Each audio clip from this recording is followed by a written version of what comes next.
नमस्कार, मैं गणेश जोशी। ब्रश करने से दांत खराब हो जाते हैं। आपने सुना है?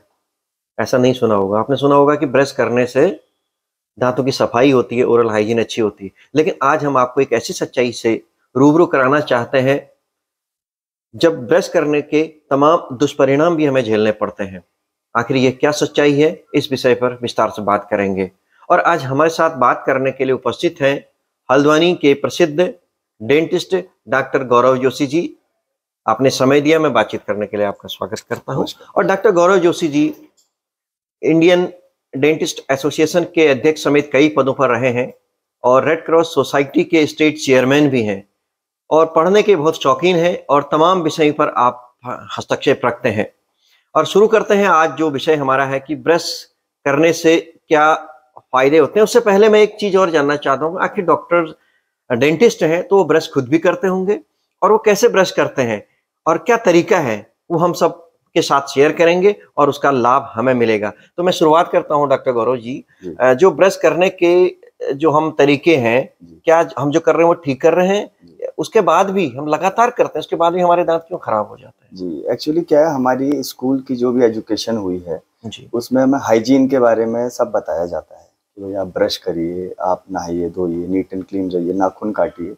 लेकिन स्कूलिंग सिस्टम में आज तक कभी भी किसी ने अपने बच्चों को ये नहीं सिखाया कि ब्रश करते कैसे हैं। बिल्कुल। तो आपका जो पहला स्टेटमेंट है कि ब्रश करने से दांत खराब हो रहे हैं, यस, ब्रश करने से दांत खराब हो रहे हैं।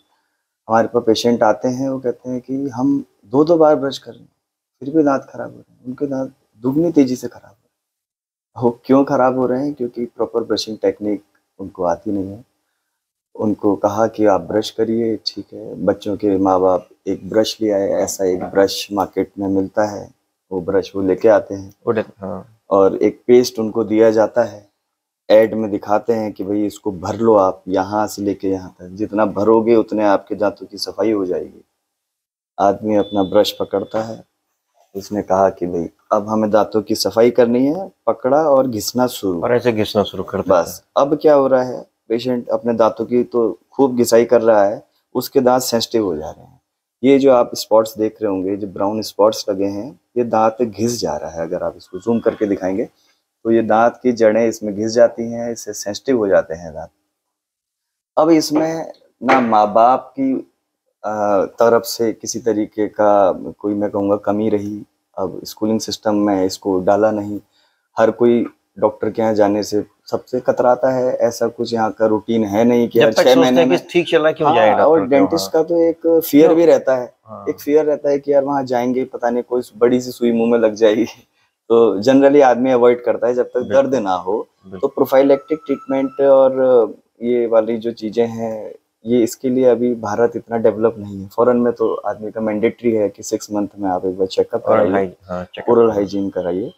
तो ये वजह से दांत जरूर ब्रश करने से खराब हो रहा है। ये आपका स्टेटमेंट 100% सही है। खराब ब्रशिंग टेक्निक की वजह से, अगर इसमें आप एक लाइन जोड़ दें तो ये बिल्कुल स्टेटमेंट सत्य है आज के लाइफस्टाइल में। आपने दूसरे पॉइंट बताया कि जो हम लोग मार्केट से जो टूथपेस्ट ले आते हैं और पूरा भर के लगा देते हैं, बिल्कुल। क्या उसके क्या नुकसान है, कितना लगाना चाहिए? जी, इतनी हाई हो चुकी है कि आप ये ब्रश का साइज देखिए। आप इन दोनों के ब्रिसल्स को आप चेक करिए कि ये कितना छोटा है। तो अब इसमें कितना पेस्ट आपका लग सकता है?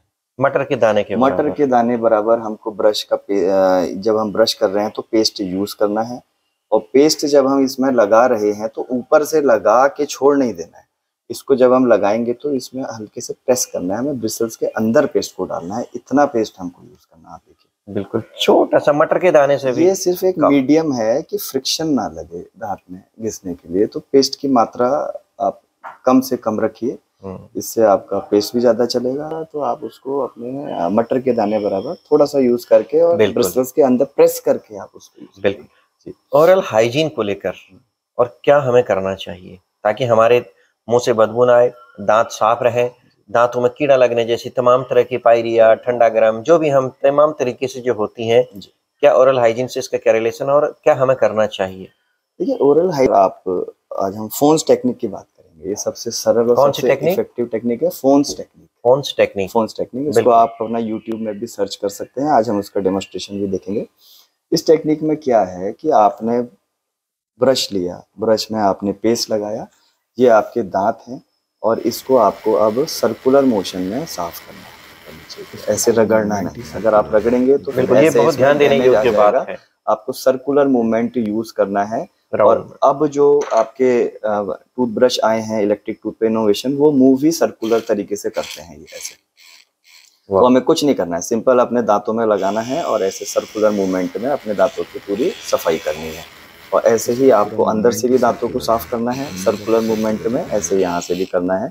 आप सिर्फ एक ही टेक्निक को आप अपने बच्चों को मतलब अगर हम ये टेक्निक इस्तेमाल करते हैं तो हम क्या इन सब चीजों से बच सकते हैं? बिल्कुल। देखिए, अगर हम ब्रशिंग की जब प्रॉपर टेक्निक यूज कर रहे हैं तो हम क्या कर रहे हैं, जब हम सर्कुलर मूवमेंट यूज कर रहे हैं तो ये हमको रिलेटिवली अप डाउन मूवमेंट दे रहा है। ये हमारा जो गंदगी है मसूड़े से नीचे की तरफ आ रही है, यहाँ नीचे से ऊपर की तरफ जा रही है, ऐसे घुस जा रही हो। तो अब वो पूरा का पूरा स्ट्रक्चर क्लीन हो जा रहा है। और जब हम ऐसे ऐसे रगड़ रहे हैं तो गंदगी एक दांत से दो दांत के बीच में फंस जा रही है। तो ये डिफरेंस होता है एक नॉर्मल ब्रशिंग और फोन्स टेक्निक को यूज करने से।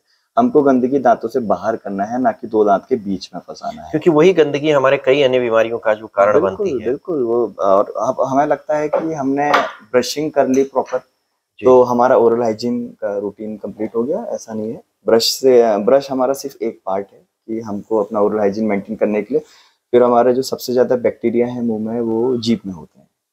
तो रात को सोने से पहले जो भी हमने सुबह से खाया है, ये टंग क्लीनर आता है, इससे आप 2 स्क्रैप आप इसमें लीजिए और जीभ के जितने भी बैक्टीरिया हैं उनको आप अपना वॉश ऑफ कर सकते हैं। तो ये तो मैं रात को सोने से पहले जरूर करता हूँ कि भाई आपका ओरल बैक्टीरिया का लोड हमें मुंह से कम करना है।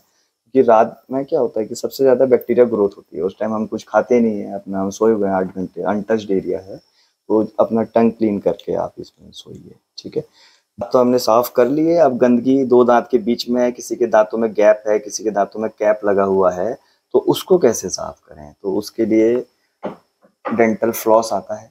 ये एक डेंटल फ्लॉस है, इसमें धागा जैसा लगा होता है। ये धागा आपको ऐसे इसमें पुल करना है, करीब करीब 12 इंच से 18 इंच तक आप इसको पुल करिए और इसको आप काट लीजिए ऐसे।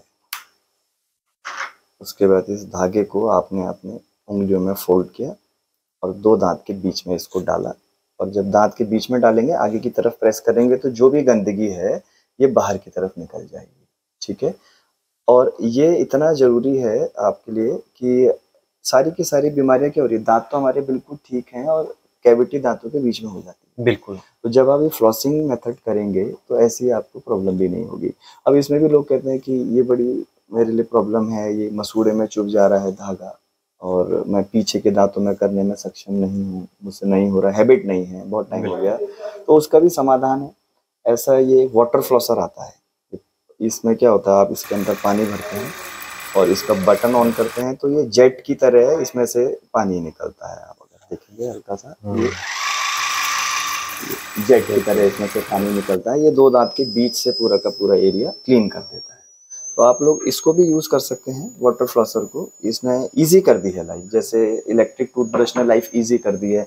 वो ऑटोमेटिकली सर्कुलर ही घूमेगा, उसमें आपको सोचना नहीं पड़ेगा कि मेरा मूवमेंट सही हो रहा है नहीं हो रहा है। वैसे जी डॉक्टर साहब, ओरल हाइजीन के तमाम तरीके आपने बताए कि ब्रश कैसे करना है, दांत साफ, जीभ साफ कैसे करनी है और भी तमाम चीजें बताई। जी, क्या ये कंप्लीट है? इसके अतिरिक्त भी कुछ और करने की जरूरत रहती है? जी, एक स्टेप और है इसमें, इससे हमारी ओरल हाइजीन कंप्लीट हो जाएगी। देखिए, हमने दांत साफ कर लिया, दांत के बीच के स्ट्रक्चर साफ कर लिए, हमने जीभ साफ कर ली, लेकिन हमारे जो गम्स हैं, हमारी जो इनर लाइनिंग है चिक्स की, उसमें भी बैक्टीरिया है, उसको भी हमें वॉश करना है, उनका लोड भी कम करना है। तो आपको जब भी आप खाना खाएं उसके बाद आपको कुल्ला कर लेना चाहिए ताकि बैक्टीरिया वहाँ से वॉश ऑफ हो जाए। और ऐसे माउथ वॉश भी आते हैं मार्केट में, इसके भी आप अपना यूज़ कर सकते हैं। इसको आपको ये एक चीज़ ज़रूर देखनी है कि माउथ वॉश वाटर बेस्ड हो, वरना वो इरिटेट करते हैं लॉन्ग टर्म यूज़ करने में। आप इससे 5 ml आप इसका लेते हैं और उसके बाद आपने रिंस किया और उसके बाद स्प्रेड कर दिया, तो ये आपके जो भी बैक्टीरिया लोड है उसको कम करेगा। माउथ फ्रेशनर का भी ये काम करेगा।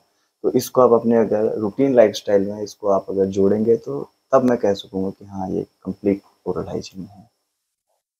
Thank you.